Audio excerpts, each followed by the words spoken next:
Hi everybody. Okay, so today we're going to be translating words into symbols, writing equations from word problems, and also writing expressions from word problems. So we're going to start off slow and let's just review how we turn words into mathematical expressions. So if I say to you the sum of 8 and x, you should know that sum means addition. The sum of 8 and some number, some variable x, we would end up with 8 plus x. A number increased. Increased means going up, so we're adding. Increased by 7 would be n plus 7. Why do I use n? I use n because we're talking about a number. I don't always want to use x. I'm going to start using other words, other variables. 5 more than a number. 5 more than means add, so we would do n plus 5. Okay? This should all be things you are comfortable seeing. Subtraction. The difference between a number and 4. The difference between, you're going to read it from left to right, so a number and 4 would be n minus 4. A number decreased by 8 would be n decreased by 8, so it's going down 8, so we would subtract. 5 less than a number. 5 less than a number. I've got 2 stars there. You got to be really careful with less than. I call it the flip it around word. When you see less than, 5 less than a number, that's n minus 5. Whereas 6 minus a number would be 6 minus n. Be really careful with the less than. You have to read it a little bit more carefully. All right, moving on, multiplication. We should know at this point that the word product means to multiply. The product of 4 and a number would be 4n. We would not write that as n times 4, okay? That's not how we write it. We're always going to write the number first, the variable second. All right, the next one, 7 times a number. Yep, that number is going to go in front, 7 times n. Now, you don't need that multiplication sign. That means multiplication when we put a number next to a variable.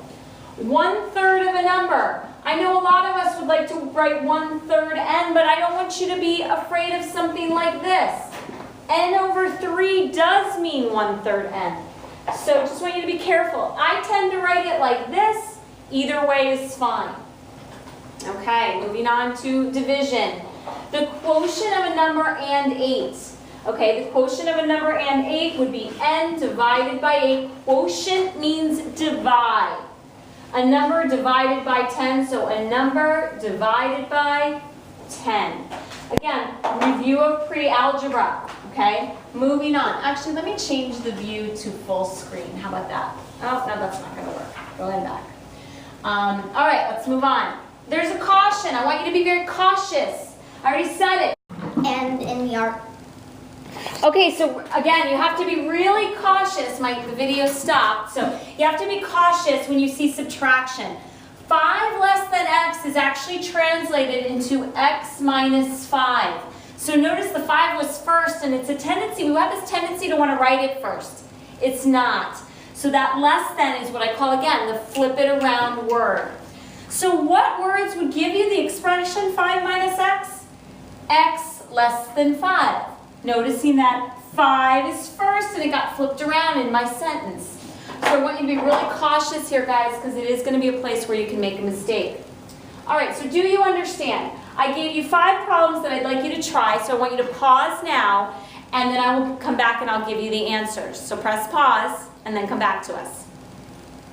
Okay, so 3 less than half x, you could write it as 1/2 x minus 3, or x over 2 minus 3. 6 more than twice a number y. So you've got to do that twice a number y first, plus 6. Now, half the difference between x and 3. You've got to do the difference between x and 3 first. So the difference between x and 3 is x minus 3. If I want half their distance, I got a difference. I want to make sure I put it in parentheses, because I want half of the entire quantity. All right, the product of a number y and 20 is. Hopefully you know the word is means equals. So the product of a number y and 20, again we'd write it 20y because we write the number first, is means equals 200. Okay? And our last one, let me extend the page a little bit. 6 times the sum of a number y and 2, and there's an extra y there, sorry, is 14. So 6 times the sum of a number y and 2. So I have to do y plus 2. I want 6 times the sum, so I got to put it in parentheses because I want the sum, the whole quantity is 14. Okay? So hopefully you got those right. We're moving on to the next page. All right. If the length of a board in centimeters is L, yes, L, if it's a variable, then what is the length of a board that's 7 centimeters shorter?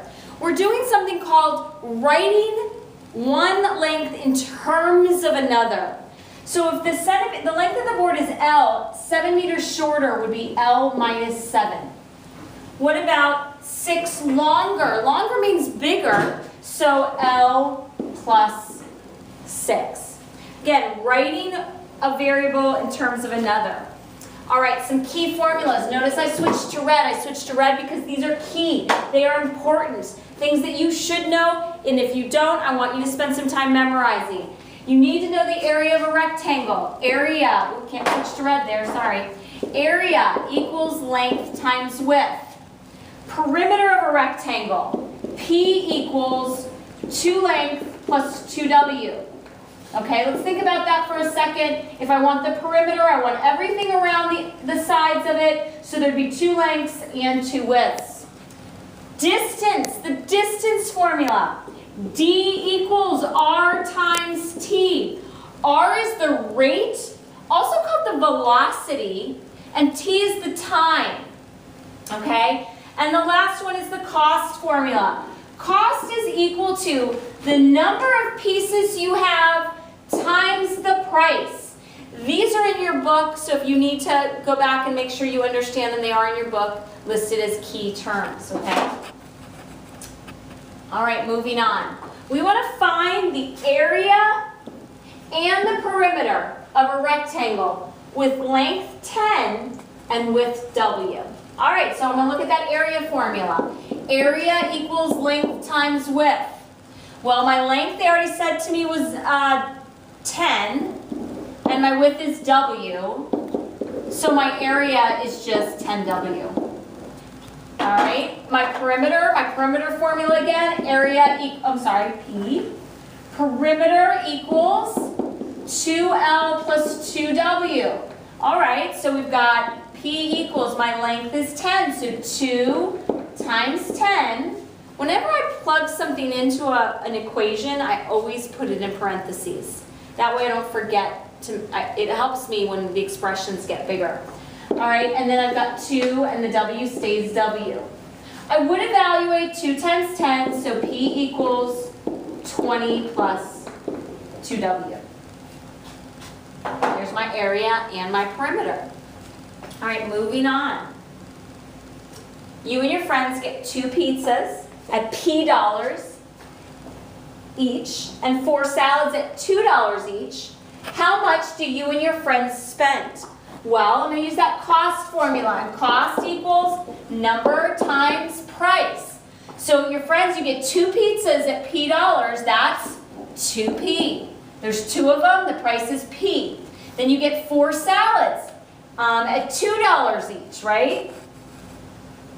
At $2 each, so that's 4 times 2. Oops, I didn't have to do both sides. What am I going to do if I want to know the total amount I spent? I actually have to add them together. So I'm going to get 2P plus 8. That's the expression that represents how much you and your friends spent. Moving on, hopefully I'm not going too fast. Again, writing a variable expression in terms of another. This can get a little challenging for us. Mark is 4 inches taller than Jody.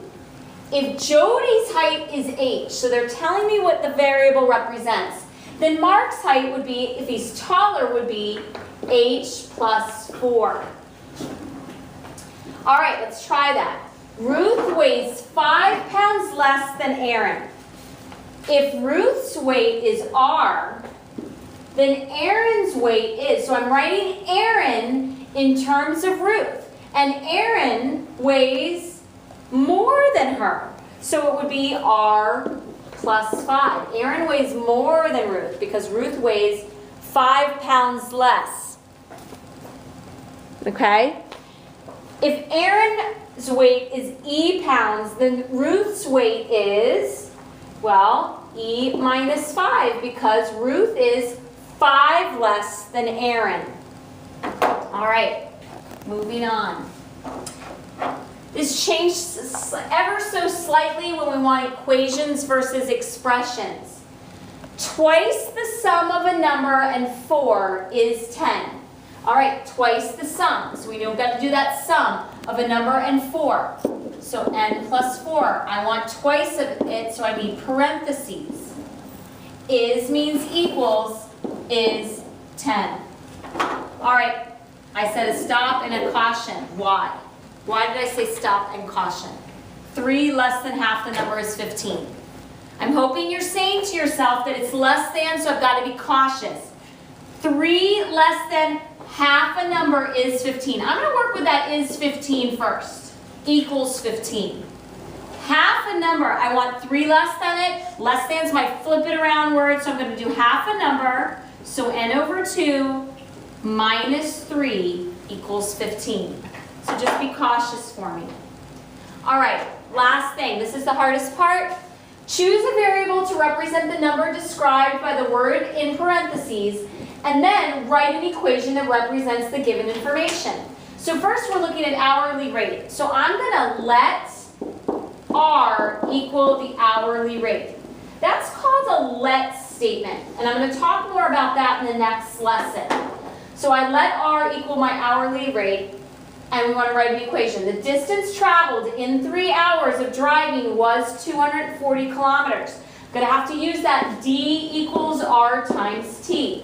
Fill in what you know. So substitute it in. Plug in what you know. You know the distance, 240. You know the rate is R, and you know the hours is time is 3. So 240 equals R times 3. Again, we're going to always write that number in front of the variable. So 240 equals 3R. Okay? That's it for today, guys. Tomorrow we're going to be practicing a lot of word problems, expressions, and equations.